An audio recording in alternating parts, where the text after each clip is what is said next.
This is Jordan. This is Simon. This is Becca. And this is the Facepalm Report. Your source for all news, politics, and pop culture, which is truly facepalm worthy.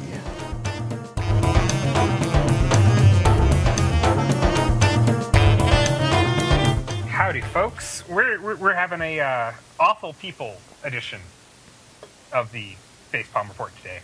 We were looking for fun, so we sort of have fun, but with some awful people. I think most episodes we end up covering awful people in one way or another. Yeah, we don't seem to talk about nice people. Well, because nice people usually don't make you facepalm. Yeah, it's sort of a catch-22 of our show title, isn't it? Yeah.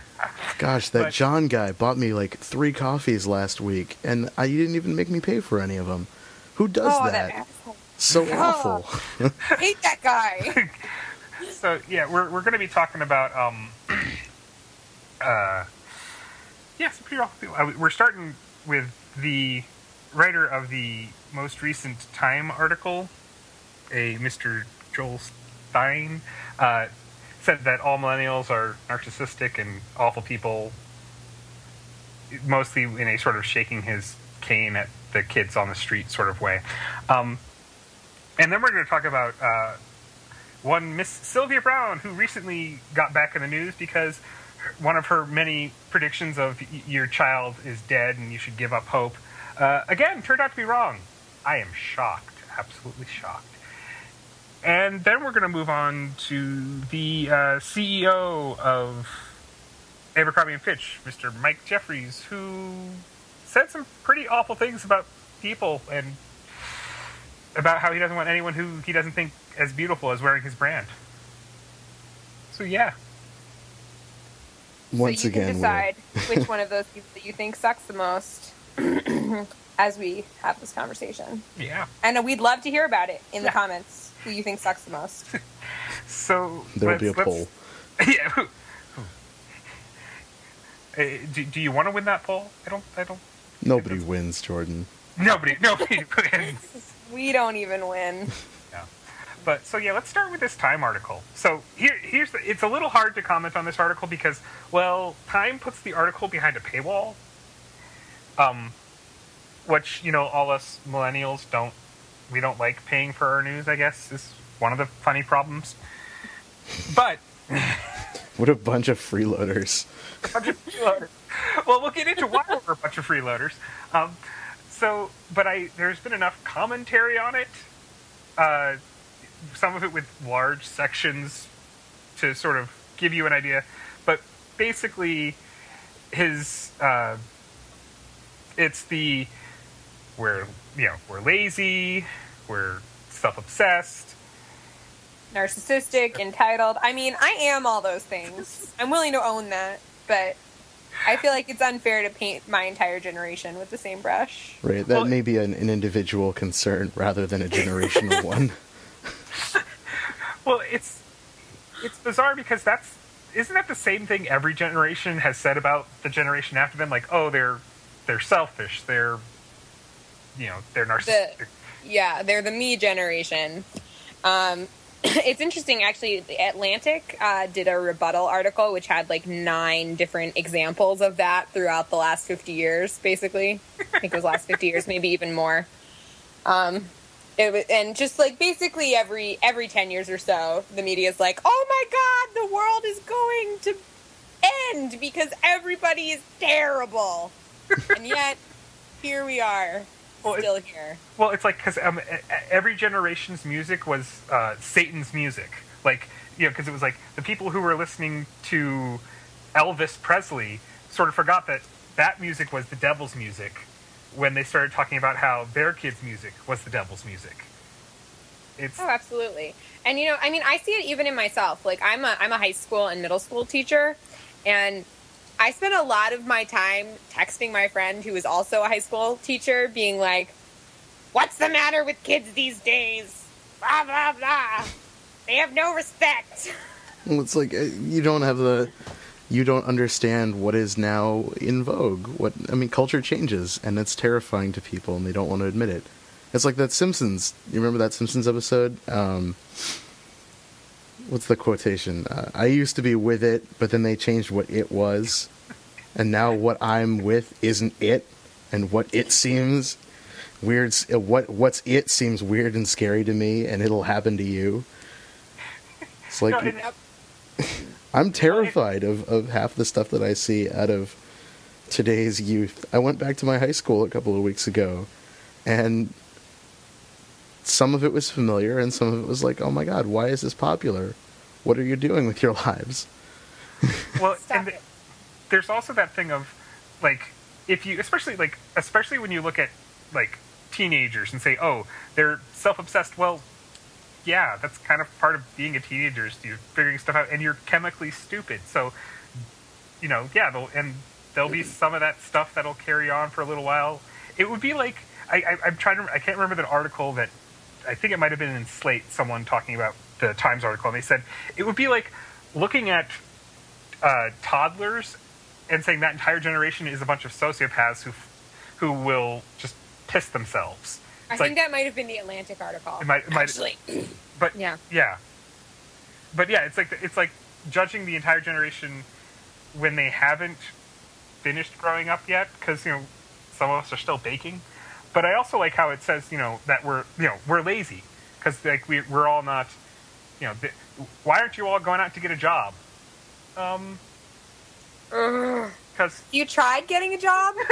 Yes, this is a huge solipsistic troubling element to this, which is that the many people who are judging, and I'm sure I'm saying things that you're about to say, the people that are judging the current generations are speaking from a place of privilege where they have careers, they have established positions, they have a lot of money saved up, or and not a lot of student debt. Yeah, are at least stable in some way, shape, or form, and they don't have to deal with a lot of the contemporary problems that we're dealing with. I was just talking to a family friend who said her daughter applied to a job, and there were 800 other candidates for the position, and she got it, but she had to contend with 800 other people.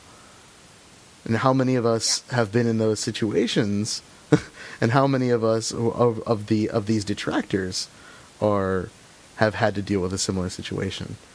You know, like, it's indicative of how open, how empty the market is right now. Oh, it absolutely is. I mean, so I've been on and off the job search for the last 2 years. Right now, I'm pretty stable, but I mean, not on a career path that I think I'm going to stick with necessarily. But it's like you need a master's degree in typing to get an entry level position these days. But no, if you do, then you get called. There was a job I was applying for, and it was like, oh, you're overqualified. And I'm like, okay, I may be slightly smarter than the job requires, but I'm not overqualified to eat. Please, just give me a job. Yeah. So, yeah, you might have that master's degree in typing, which will get you one job, and the other job, they'll tell you, oh, I'm sorry, you're too smart for this job.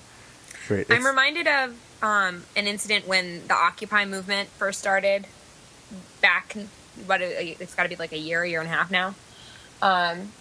And there was an incident where a rich guy drove past Occupy Wall Street and threw a handful of McDonald's applications at the occupiers. And somebody said something really interesting about that on the internet, as people on the internet sometimes do.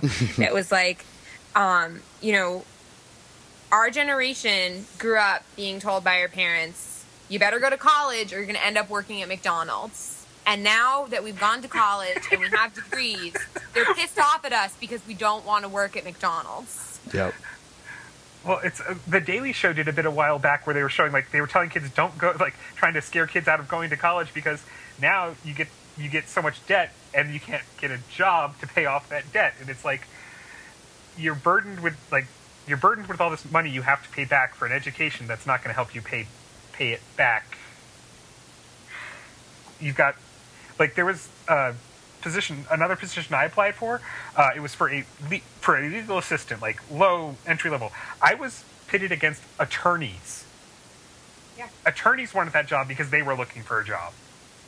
How is that at all okay? Well, I mean, I was thinking about going to law school, and one of my former professors told me not to bother because we have more lawyers than we have jobs for lawyers. That's one of the things I was considering for a while. And then, yeah, it was that same thing of, you look at I think it's like only what they've done. They say, oh, from these law schools, 90% of our graduates get jobs. But what they don't tell you is that only like, I can't remember if it was 15 or 30%, but it was a fairly low number, are actually employed as anything resembling a legal profession.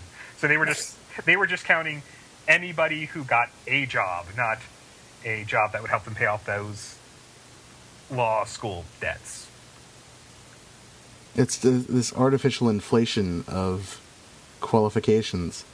Because there are so many people who have advanced degrees who are applying for lower level jobs, entry level jobs, eventually the requirements for said entry level jobs will come to include requirements that were not there a decade ago, or even 5 years ago, or even 2 years ago, because of the rapid influx of these highly educated and overqualified people, to the point where you need a master's to go into a simple entry-level position, which you would never require in the first place. I mean, a lot of things really only require that you have your GED, that you can put a sentence together and write it down. That's fine. Like, sure, if you know how to do that, that's great. But if you have a BA in neuroscience, a BS in neuroscience, and what else are you going to do if all of your prospects are baristas and bartenders and such as that? Like, you're going to take anything you can get. Well, and then I think we also experienced like a contraction in our economy, and what happened was like the economy crashed, everything contracted, and then it is growing, it is starting to come back, but they're not coming back the same way. And I think it's because a lot of those businesses, like, they said, okay, so we have to, like, let's say you had a business that had 2,000 employees, and then the economy crashed, and then they trimmed it down to 1,600 employees. So they fired 400 people. If I'm doing math on the fly right. I think I am. Anyway, moving on. And so then the economy came back, and they realized, well, actually, we figured out how to do it with fewer employees. And as technology gets better, I mean, manufacturing jobs are in a lot of trouble because technology is making you need less and less people to manufacture something. But even jobs that we sort of thought were sort of kind of safe from that, legal jobs, like a legal assistant that might help an attorney gather discovery evidence for a case. Well, now there are computer programs that you remember, was it Watson who was kicking everyone's butt on Jeopardy? Yep. They based computers off that can do all that work faster and better than any person could. So all these jobs that we sort of used to think we would have for a while, they're going away. So I don't know. I think describing our generation as lazy because we're not all working as, the jobs that we quote unquote wish we had. Yeah, the jobs or that we traditionally had. I think that's you raised that element there. That people are criticizing us for not ascribing to cultural values and social values and careers that are becoming phased out or modified in some way. Like that's a huge thing, I think, to consider as well. As you just mentioned, like, certain careers are being phased out, but because of technological advances, or we're moving them to other countries for whatever reason, for good or for ill, and I think that's something else to contend with. And like you had shown us that and a lot of people. I'm glad that a lot of people have reacted to this article in the way they did. People of all generations sort of look at this guy and said, dude, what the hell? And because the Atlantic is not. I mean, the Atlantic is not a very young. Time. Well, yeah, Time. It's Time magazine. So yeah, it's and granted, I mean, it is sort of a bit funny that it was originally posted in Time magazine, which is getting kind of quaint. So it really does sort of feel like the sort of, get off my lawn, you damn kids. Yeah. Yeah. Well, Old man shakes his fist at the clouds. Not to rub salt in the wound too, but wasn't Time considered like a pulp magazine during its inception? Like relegated with the same to the same kind of derision that magazines like Us and People are. Hey, People is like a totally different class than Us magazine. Come on. No, seriously. Can't believe anything until People confirms. Well, it is, and I think, granted, like we started this conversation with, we're going to do it too. We're going to look at the next generation and go, what are you doing? Already doing it. Already doing it. And it is inevitable that every generation looks at the future one going, oh God, you're ruining society. And they also have this sort of nostalgia for their generation, and then and as you get to the generation behind them, it's either they have a nostalgia about that generation, or they think, oh, my parents were so out of touch. So it's this cycle that will just, I don't know, maybe continue into perpetuity, but I'd say, I don't know, shame on Mr. Stein here for continuing it. Yeah, it's a syndrome that is, I think, indicative of the modern era, which we're not getting out of anytime soon. And it's what Joe Haldeman wrote about in, especially in The Forever War, great science fiction novel, which everyone should read. What the idea is that we're society is moving towards a state of perpetual future shock, that we are constantly advancing and unable to process cognitively the advances that we've just made, to the point where we're out of time in a very strange metaphysical sense, where like everything is advancing beyond our comprehension, but we're still having to adapt to it. And I think that's especially indicative of the current generations, where things are introduced and accepted faster than, by the new generations, faster than what we can think of.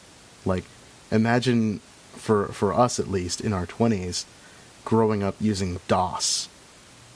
And now we have smartphones. That's insane. Well, I remember... Here, let me get out my cane and my rocker for this. I remember when we first got, when I got a computer in the house, and my dad was talking to me about it, he was talking, it's got a gig hard drive. A gig. How are you ever going to fill a gig? That is huge. And, I mean, a gig now is it's nothing. It's a joke. Yeah. Yeah, it used to be, I saw something on BuzzFeed. Okay, now I'm embarrassed. Oh, is this the clippings from Best Buy? No, it was about the floppy disk, and how, in cartoons, floppy disks used to be, they were gonna end the world. This floppy disk was gonna, literally the world was going to explode because of the information on this floppy disk. A floppy disk held, 1.5 GIFs, guys. I know, it was not, these nothing things, and now, you can go down to you can get, huge size memory on a little thumb drive, and I carry around the smartphone you carry around. They went to the moon with less computing power than what we carry in our pockets. That's crazy. So yeah, I think we're going to get to a point where technology moves so fast that we're always going to be going, this is the new it is really scary. Not to get all like Deepak Chopra on y'all. Oh. Time is an illusion, man.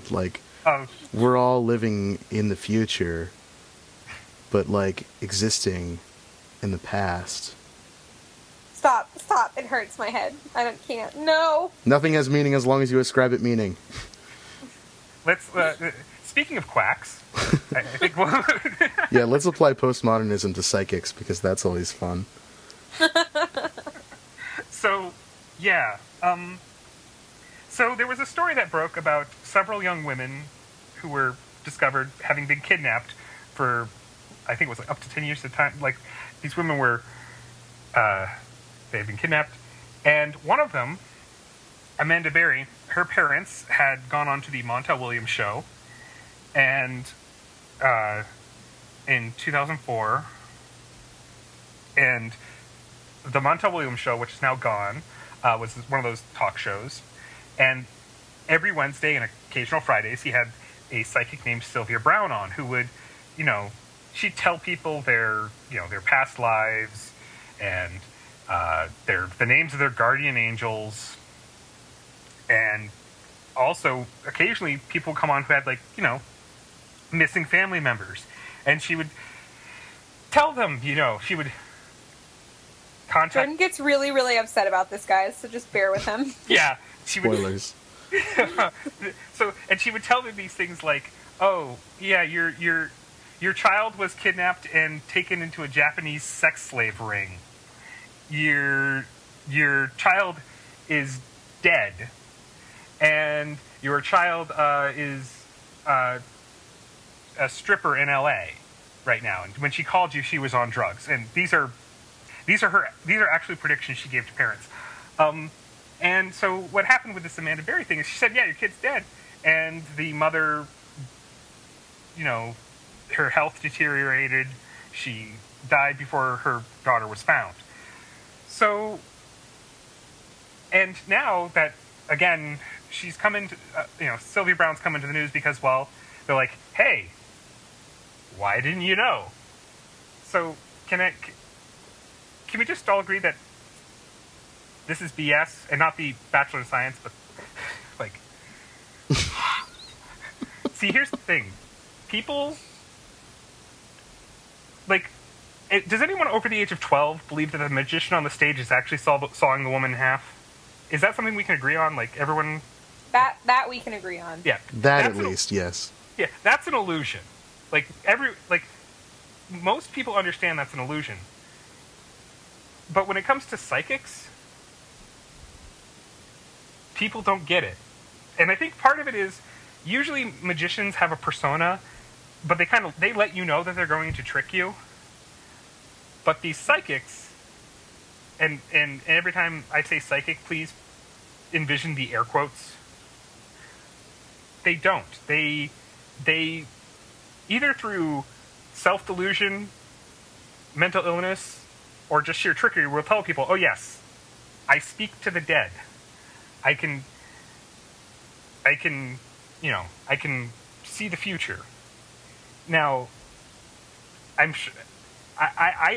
very much couched in the skeptic category. So, but I'd be willing to buy it if someone could show me an actual example. But when I was doing this research, before this I'd heard of the James Randi $1 Million Prize, but I never really looked into it. James Randi was a stage magician who has spent the latter part of his life debunking these psychics. I mean, there's some really great YouTube clips of him, on the Johnny Carson show, taking down this sort of all these various psychics and people who claim to have strange powers. What he did was he started with $1,000, and then a bunch of people sort of glommed onto this, and now it's up to $1 million. And he said, if you can come on and show, if you can come here and show under reasonable scientific conditions that you can do whatever your paranormal woogity is, I will give you $1 million. Now, Sylvia Browne has a distinction. She is the only person with a large media persona who's agreed to take the $1 million challenge, except she never showed up. Now, here's the funny thing. So at first, when sort of confronted with this, she said she didn't show up, because she didn't know how to contact Randi. She claims to be able to contact the dead, but then can't figure out how to pick up a phone book. And then later said she wouldn't because Randi is a godless person, and he's an out and about atheist. But what I find funny about that is that, one, shouldn't she want to take his money if he's a godless atheist? And what's even more funny is that while atheists and skeptics might not agree with her, I mean, she sort of has this somewhat Christian but very mixed thing, but of her, she had this like entire organization, the Novus Spectrum, something like that, this funky religion thing. But no, like the Bible has passages that say that men and women who speak to the dead should be stoned to death. So, unless she's doing it through divine providence. Oh well, of course. Which, I mean, I don't know if that's her party line or not. I'm gonna just put this out here, which is that Jordan and I tend to fall on different sides of the skeptic spectrum. I am far more likely to be accepting of things that I cannot explain, and I am willing to believe that there are people out there who can do things that I do not understand and that I cannot comprehend or explain. But I don't think that those people go on TV. Well, here so let's say that, like, you know, that those people exist, and even give them the best possible world. Like, give them the best. So let's just say the reason why none of them can do it under experimental conditions is like they're you know, sort of like a monster version of the observer effect. And the observer effect is the problem of how measuring something affects the thing measured. If you put a thermometer into a solution, you actually, because the thermometer has to absorb some thermal energy to make a measurement, you'll change the actual temperature of the thing. Now, for most of us, like if we're measuring the temperature of something, it really doesn't matter that much. But this is like for like extreme science, like if you're testing the temperature of a thermodynamic reaction and you want to know the exact temperature, you have to sort of take this into effect. So let's just say, I don't know, skeptics emit negative energy that botches a psychic's ability to be psychic. Then by what measurement do you tell a fraud from a true psychic? With that, I would say let's go, like in Sylvia Browne's case, let's go with the accuracy of her predictions. While she will purport to have this, you know, a 90% accuracy, that's really not the case. Because there are certain things that she says that you can't test the validity of. Like she said, like she'll say, in the next 40 years, one of our presidents will die of a heart attack. And you go, well, heart attack's kind of one of the high up there causes of death. So if that happens, is that her being psychic or just an educated guess? An educated guess. I mean, yeah. Who's that guy who made all those predictions back in the day? Nostradamus? Probably. Was he the one who supposedly predicted 9/11, like, the fire will fall from the sky on the new city in the 9th day of the 7th? Yeah, that guy? Yeah. Is that Nostradamus? I mean, dude made how many freaking predictions? Like, thousands. Thousands. Yeah. And that's people have actually studied this in a scientific setting. That's what they find, is that if you take a average person and ask them to make predictions, and then you take someone who claims to have a psychic ability to make predictions, while the percentages of hits and misses are the same, people who claim to be psychic, they just make more predictions. And they also tend to remember their hits more than their misses. Because they did a study, was it was in 95? Yeah. And that was, they found, you know, the psychics just make more predictions. So eventually, yeah, you're going to, if you just keep spouting off possible predictions, sheer chance says you're eventually going to spout something that might happen. Right. I mean, this is the difference to me between magicians and psychics, is that magicians are letting you, as you said, letting you in that they're doing something that can be explained because it can be repeated. You know, it's like, I'll show you the trick. They call it a trick. And you know that there is always a technique to the trick, and they don't teach the techniques. But they're not selling you anything. And many psychics are selling you the truth, essentially, or what they purport to be the truth, or the future. And that, I think, is where things become dangerous. And they do this, as I'm sure many of us are aware, through statistical analysis, as we've mentioned. Like, if you go into a room and you have 20 people in the room, and you say, I'm getting a strong reading from this side of the room, I feel like someone in this corner of the room has lost someone recently. Someone in their life has died. Statistically, someone in that room has to know someone who's died. Well, yeah, and that's called cold reading. It's where you go in and you say, and it's always funny that I'm in contact with the spirit, but for some reason they can only give me the first letter of their first name. Right. And it begins, it's like, okay, someone over here knows someone whose name begins with M. And then what they do is they watch for somebody. They watch for somebody to, like, the people go, like, they take intake of breath. Like, oh, and then like, oh, is it, and then they'll, they ask these questions and one of the great ones is they'll say something like, do you understand? It's a leading question, but somehow when people watch this, they go, oh, wow, obviously, I mean, no one could have known that my Aunt Marjorie had passed away, but when you watch it, you see these people, they're giving more information to the psychic than the psychic is giving them. Exactly. Because, of course, and Aunt Marjorie's always contacting you from heaven, even if, Right. So there's the statistical element, and then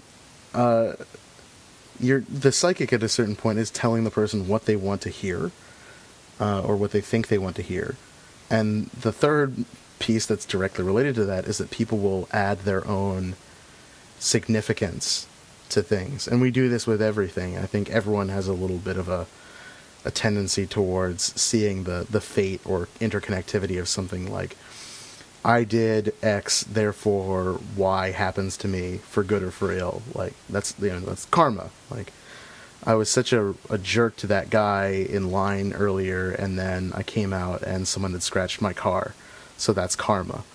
Like we have a tendency, I think, as humans to try and explain things, but that's how tarot readings work. You present someone with a number of situations and possible interpretations, and then they will assign their own meanings to it. Like death, you pull the death card for the past, and death means change in the tarot, and you tell the person that's what it means, and they'll say, oh yeah, I recently changed my career and I think that was a good thing or that was a bad thing.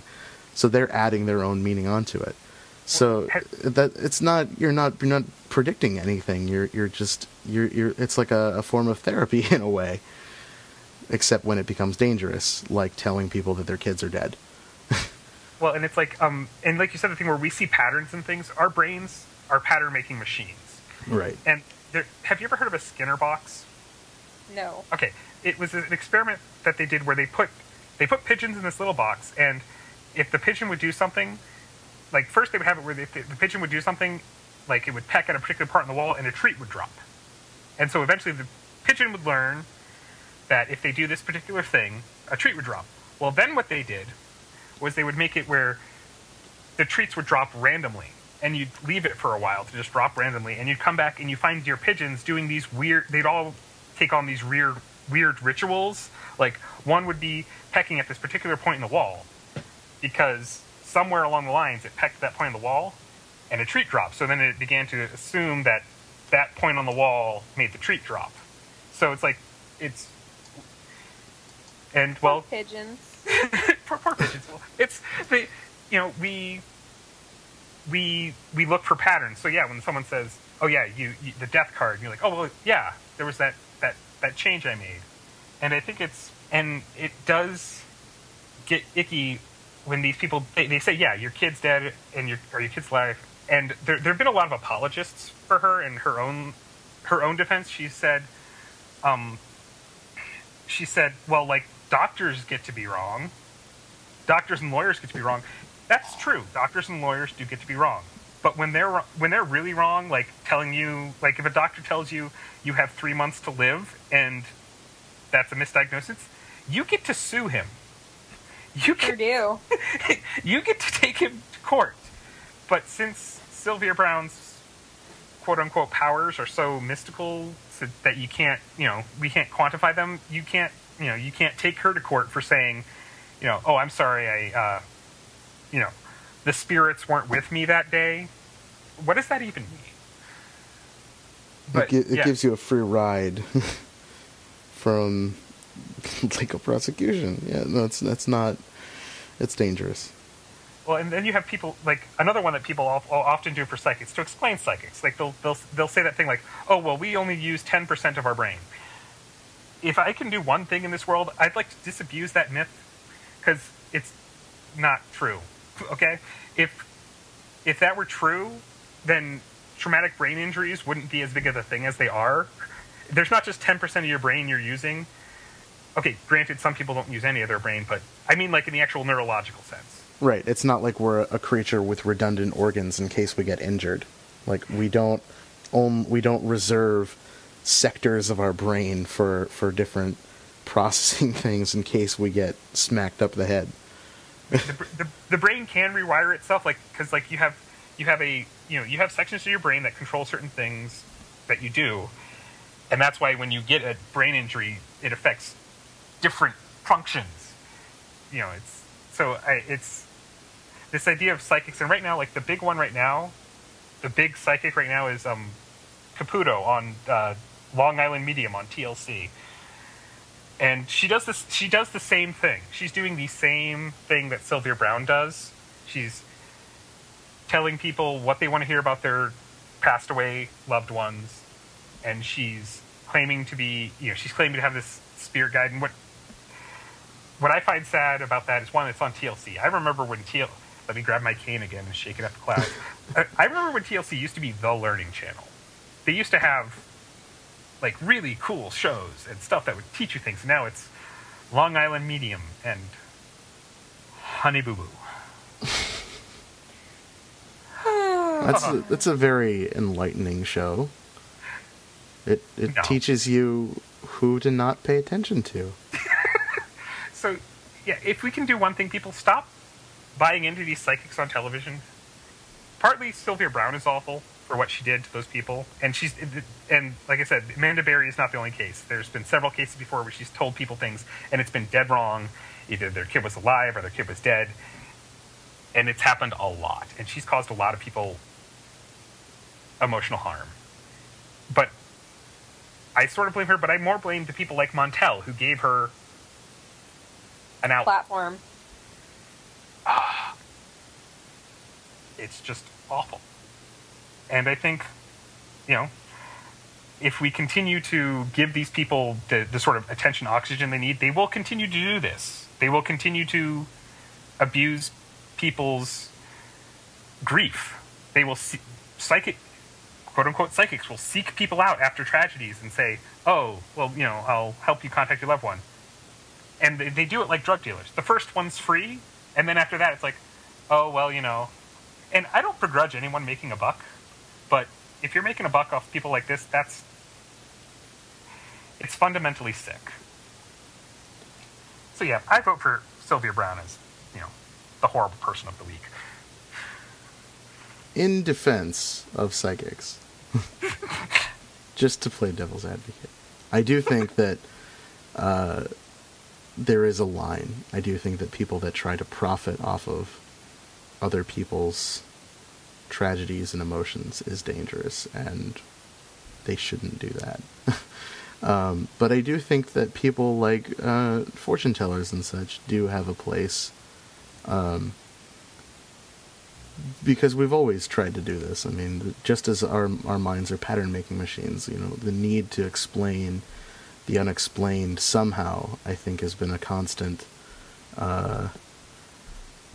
throughout human history. And whether we explain it through tarot cards, tea leaves, or through the Word of God and a divine plan, I think that whatever helps us in some way try and cope with anything that's going on in our lives has some merit. So if you do go to a tarot reading or something like that to get an idea of where you might be going, if you'd rather do that than go talk to a therapist or a friend or anyone like that, like, all right, that's your choice. I have no qualms with that. But perhaps reconsider if you're going to someone who claims they can find your child or your loved ones with the power of their minds that is not using forensics. Oh, I think, yeah, like, people want comfort, and I think, but like, in the cases where she's told people your child's alive and gave them false comfort, that's where, yeah, like I said, it's really icky there. Yeah. Like, you know, and we'll move past the other stuff, because false, like, giving these people false hope or dashing their lives, just, that's, it fills me with the rage. It's gross. It's pretty gross. Yeah. Speaking of gross. Oh, wow. Well done. Indeed. Well done, Transition Jones. Yeah, well played, well played. We bow down. So, yeah, how do we want to tackle this one? Mike Jeffries is awful. The end. See you next week. Well, okay, so for people who don't know who he is, Mike Jeffries is the CEO of Abercrombie & Fitch, which, you know, it's this sort of trendy clothing company, mostly worn by douche nozzles. Sorry. You may know it as the store in the mall with the thrumming music that you can smell from 50 feet away. Not the music. You can hear the music and you can smell the store. I was going to say, like, I didn't realize... You can almost smell the music. It was a synesthetic experience. It's late. Yeah. Leave me alone. But basically, he came out and said in slightly more words, I hate fat people. I don't want fat people wearing my clothes because they're not cool. In fact, it's not even that I just hate fat people. I hate all people who are not skinny, all-American, cool kids by my definition of cool. And to refine that a little further, women particularly. Yes. Yeah, because he won't provide any larger women's sizes because, well, he just doesn't want the fatties wearing his brand and making it look bad. Right. That's not what they're all about. They don't produce anything larger than a large. No extra large, no double XL. They do produce XL and double XL shirts and clothes for men, but they justify it by saying that those are designed for people with more quote-unquote athletic builds. Because women with athletic builds never need bigger clothes. Well, of course. I mean, if you're a woman and you are an athlete, you're supposed to be like wicked skinny, right? Right. That's how obviously. Muscle works. Well, also if you have breasts. Yeah, I was going to say. Yeah, like. And by breasts, I mean large breasts. Obviously, all women have breasts. But no, and that's the thing. It's like he wants his brand to all look the same. And I mean, he's gotten in trouble before for the hiring practices. Like, they only want to hire a particular look, which, you know, okay, kind of icky. But then it's gotten, like, occasional charges of racism amongst the hiring. Like, it's... Because, like you said, when you say all-American, that mostly means white. Preppy. Rich. And I don't know, for sort of that PR thing, like, you want people to buy your clothes. This is another one where I'm glad to see the reaction from people, because a lot of people have gone, oh, really? And it's one of those body image things, and, like, Rebecca, you and I have talked about this before. There are health concerns at a certain weight. But telling people, oh, because you're a certain size, you're a useless human being, is kind of awful. Yes. Not kind of. It's just straight up freaking awful. I am so tired of other people thinking that they have any right to have any sort of control or power or opinion about anybody else's body. Why do we spend so much time taking away each other's agency? What does that do for us? It makes me feel better about putting you down. That's no. And on a serious note, I do think that is part of it. Power is part of it. Is a big part of it. the need to justify your own existence or your own image. It's an exclusivity thing too. I mean, we have a, just as our brains are, just as human nature demands that we find patterns and create explanations, we also demand that we separate ourselves from each other in all sorts of fun and terrible ways. I mean, this is not a new phenomenon, unfortunately, but it could, with enough work, become less common. Well, and I don't think he's helping with that. No, he is most certainly not. Well, and okay, so we sort of talked a bit about this before the show, but he talks about this ideal of beauty, and this is a guy who really looks like he's had a lot of work done, and in that way that it doesn't look good. Yeah. He looks like he's trying to hold on to this youthful ideal, and we may get to a point where plastic surgery doesn't mess you up, but we're not there yet. There are certain things you can do to your face with plastic surgery that will go unnoticed, but it's that overly plastic-looking face that sort of it's all right. I have to say something here. Okay. Like, I get where you're coming from with this, and I totally understand why in the backlash of this article, people wanted to be nasty to this guy about anything that they could possibly be nasty to him about, because he's obviously, like, a turd bucket, right? He's not a good guy. But I don't think that maligning a person's physical appearance as a comeback for maligning other people's physical appearance gets us anywhere. Yes. Let's not cater to the lowest common denominator. Okay. Let's not make it about what he looks like. Let's make it about the fact that he is a reprehensible jackass. Well, let me refine it then. It's more that, like, he's obviously trying to, like, he has this ideal that he's obviously struggling to hold on to. Mm-hmm. And that shows, like, part of that psychology. Like, because all the people in his store look, I mean, just look at an Abercrombie and Fitch ad. They're all young and buff, and they're all pretty much the same size, height, build. It's true. So many abs. Is that a 16-pack? No. But does he know that he's not? Would he want himself wearing his brand? Well, yeah, he does. Well, no, because I mean, I think he would argue that his brand is directed at, like, teenagers and young adults, which it is. That's their target. He is not that. But I mean, I don't know. I mean, I think probably that insecurity may be an issue, or it may be that he's completely delusional, or I don't know. But I guess it doesn't really matter to me what he thinks about himself. What bothers me is his arrogance in thinking that he has any right or, I don't know, expertise which allow him to cast judgments on everybody.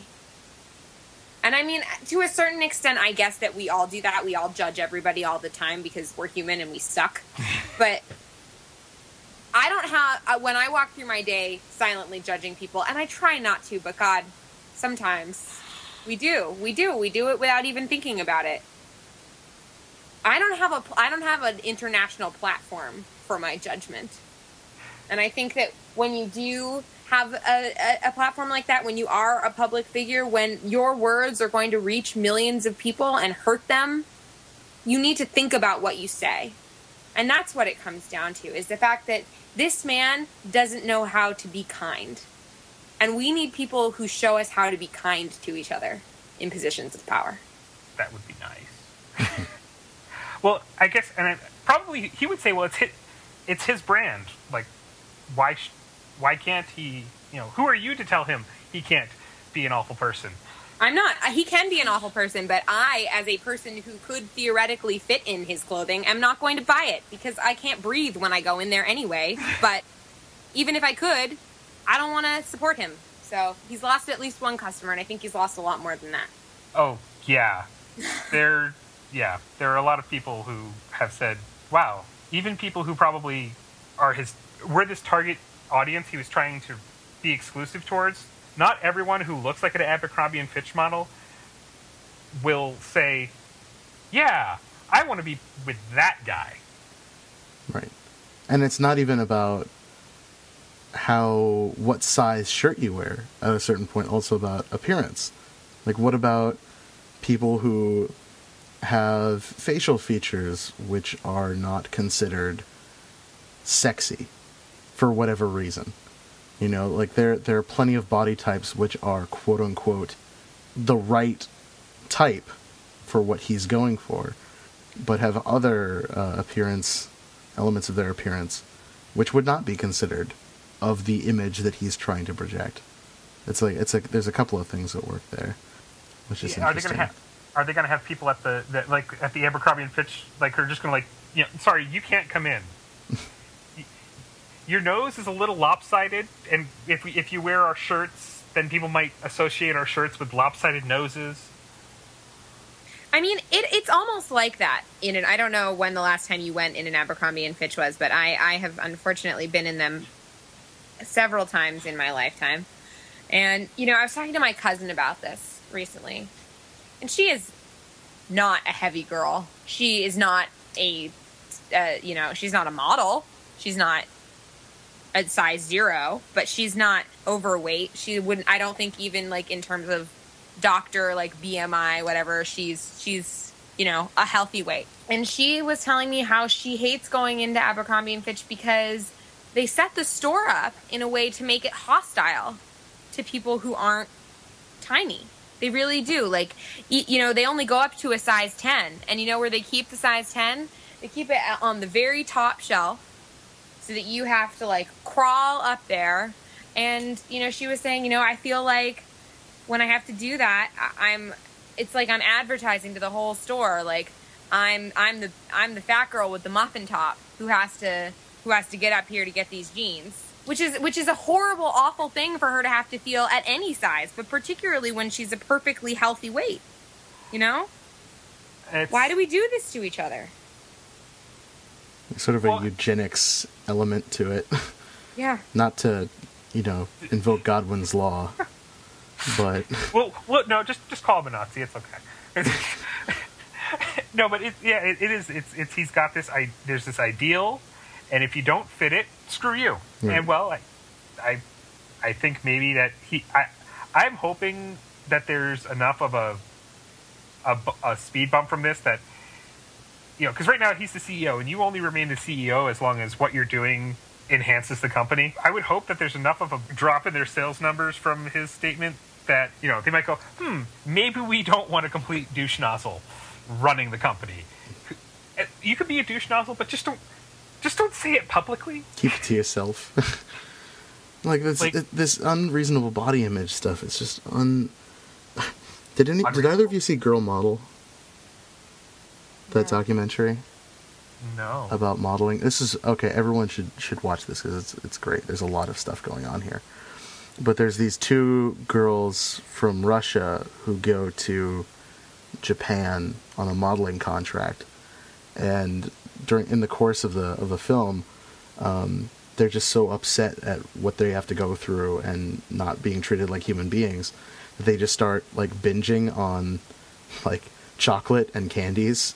And these are thin girls. They're not overweight. They're not of a weight that would make this guy upset, I would say. But in their contract, it says that if they gain any weight, the company has the right to terminate their contract. So one of the girls gains 2 centimeters in her waist because they measure them every single week, and she's sent home because that's not acceptable. If you can imagine a 15-year-old girl who is, I don't have a frame of reference for women's clothing. I'm going to say like a size small. Right? She's probably like at most a size 2, but probably more like a 0 or a 00. Right, like something like that, who gains 2 centimeters in her waist and is told she's too fat to be pretty. That's insane. Well, and here's what makes it insaner. Okay, so because what we have for these models, like the people we see in the ads, it's first they're kept to this highly idealized body type, and then they after they have that, so they have someone who is as skinny as they can get them. Then they put so much makeup on them that they completely change their appearance, and then after that they're photoshopped. So the dude you're seeing on that Abercrombie and Fitch ad is so far removed from the actual person that they were, it's insane. Like, have you? Because I'm sure you've seen some of these, like the before and after Photoshop pictures they've done. Yeah. Like of these models, and you look at them before and like, oh, she's kind of pretty, and then you see that like the change they go through, and you're going, you don't even recognize the person. So and we wonder why we have so many body image issues in our culture. And I just want to put, I don't think that any of us have really strayed towards this, but I just want to put it out there because it's something about conversations about weight and body image that often make me uncomfortable. It is just as bad to shame skinny people for being skinny as it is to shame heavy people for being heavy. Absolutely. Oh yeah, the what was it? Who was it that put out?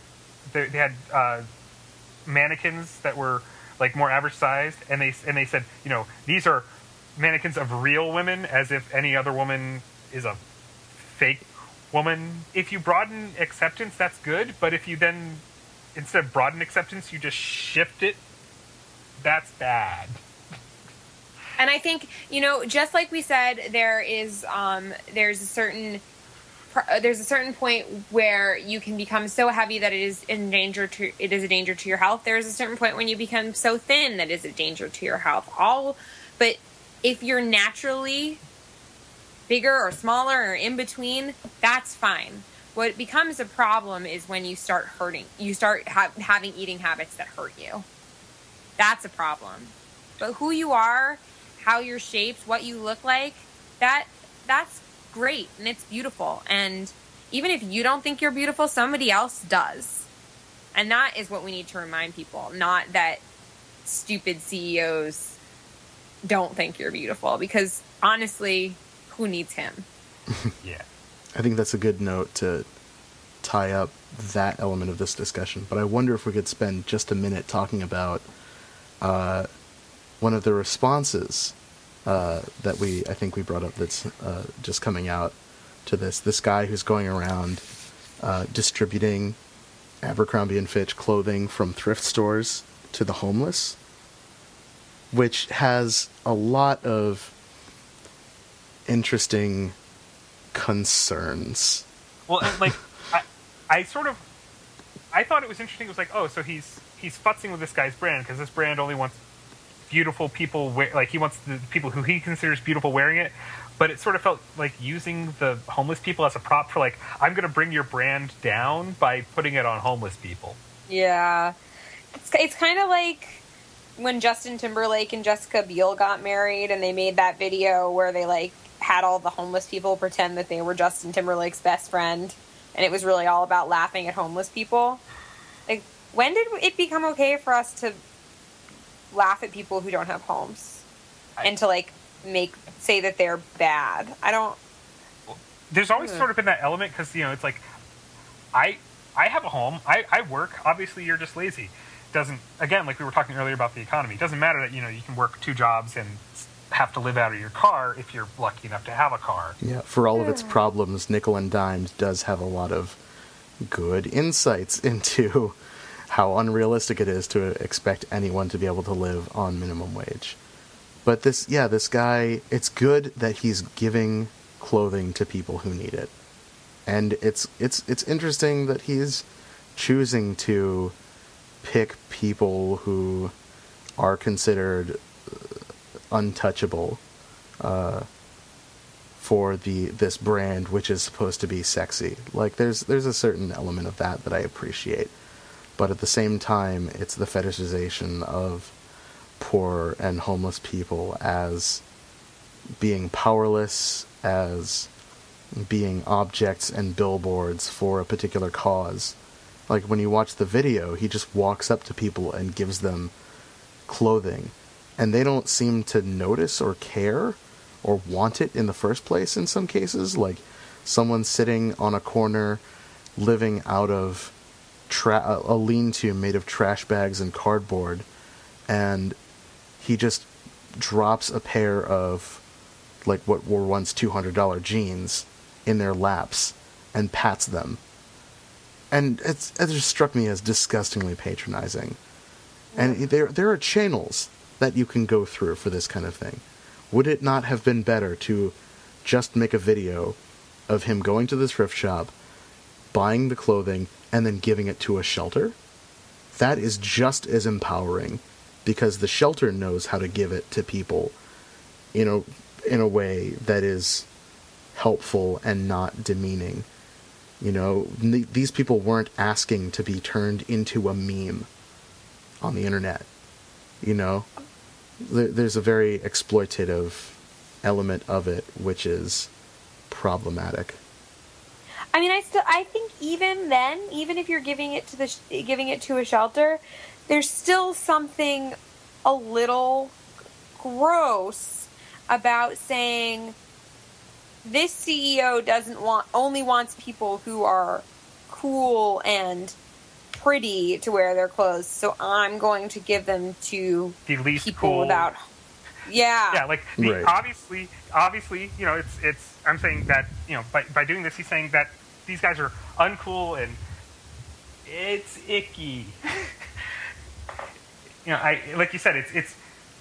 I think he had some good ideas. I think maybe he didn't think them through. Yep. Execution could use work. B-. not graduating with honors. Right. Sorry. Good effort. Nice hustle. Nice hustle. So yeah. Oy. Yeah. Guys, this particular episode has left me feeling... So, but hey, at least this time, I mean, the people, granted, the people were awful, but they weren't... We've had some awfuler people. So, I mean, you know... I feel like I'm going to dock you 50 internets for the use of awfler. Awfler? Okay, I think that's worth it. But yeah. No, I think, yeah. So, hopefully, so yeah, we'll when we throw this episode up, we'll throw on a little question. Who do you think wins the awful prize out of these? I cast my vote for Jeffries. I'm gonna have to go with Sylvia Browne. Simon? I can't even. I just. He has lost his ability to even. Screw you guys. I'm going to space. Space. All right. I'm out of here. And all right. We'll catch you guys later.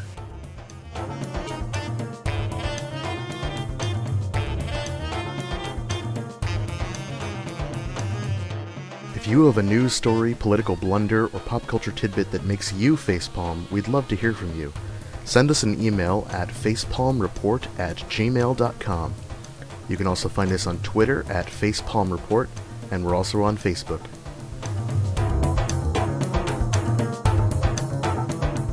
Iron Man 3. It was a movie. It was... Okay. So, since in the first episode, Simon has unfortunately not seen this movie, so we had him step away so we wouldn't spoil him. And I'm going to tell you, spoiler, spoiler, spoiler. If you don't want to know about the big spoiler of Iron Man 3, stop, run away. Turn it off. Now. Do it. Okay. So, you done? Okay. So if you're still... We are assuming you have turned it off. If you're still around and you don't mind spoilers, I'll run down really quickly what happened so we can discuss just briefly how it was awesome. So in the maiden podcast of this show, we had talked about how the Mandarin was a strange choice for the villain because he's a horribly racist caricature. In this film, the Mandarin is a horribly racist caricature. It's almost like he was built by a committee to be scary because he was. He was, in fact, built by a committee. Or, well, by a person. Yeah. It was... This was the big reveal. Like, I was... What amazed me was, unlike other movies that will be like, there's a big twist in this. They didn't tell you this was a huge twist. No, not at all. I was floored. So, and I'm suddenly... He's an actor, guys. He's not really... The Mandarin is not real. Yeah, so like Ben Kingsley does this beautiful thing where, Tony Stark busts in and he's going to take down the Mandarin, and he's this bungling fool. Like, he's a druggy drunk, just like he's not well put together, and you're going, this is the bad guy? I was so worried. Like, I was excited about this movie. I get excited about almost every comic book movie because I'm just a nerd. But I was like, I don't know if I like the Mandarin because the Mandarin was this yellow terror, very much a racist stereotype. And I couldn't see how they could fix that. But they did. They did. Well, and it made it a lot better. Now, granted, we also had discussed The Lone Ranger. I highly doubt the Lone Ranger movie is going to pull off somehow Tonto is pulled off by a committee. But no, I don't think so. I saw a trailer for that, another trailer for it right before the Iron Man movie, and it continues to horrify me. I think for like, and there have been some people who, the sort of like comic book purists who have been upset by this change. To them, I say, you do realize the Mandarin is a bad, horribly racist thing. I think this was a risky move, but it paid off by the bucketful. Yeah, I agree. Best thing to come out of those Marvel movies since Hulk Smash. It just so. And if you spoil this for anyone, there's a special level of hell for you. So, and we did warn you. We warned you. So yeah, don't spoil this for anyone. But since we kind of made a big deal, I wanted to cover that. Yes, we saw it, and we realized, oh God, it worked. So. Yep, we tip our hats to you, Marvel Studios. Well played. Well played.